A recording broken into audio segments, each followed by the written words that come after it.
Zbatimi i projektit në portin e ri të Vlorës në zonën e Triportit po vijon me ritme të përshpejtuara. Fillimi i këtij viti duket se ka gjetur firmën e cila po zbaton projektin në krye të punëve.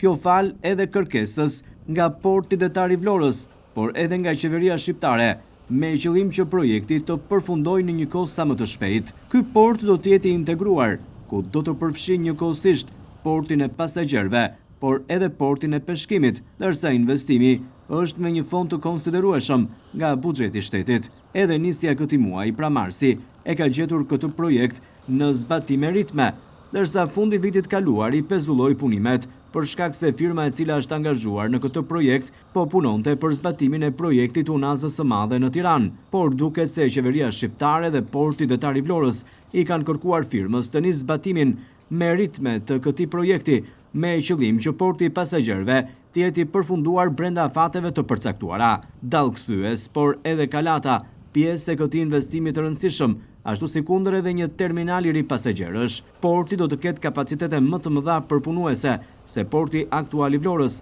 ndërsa këtu do të përpunohen tragetet e udhëtarëve, ato të mallrave, por do të ankorohen edhe anijet e peshkimit në një pjesë që do të jetë dedikuar posaçërisht për to.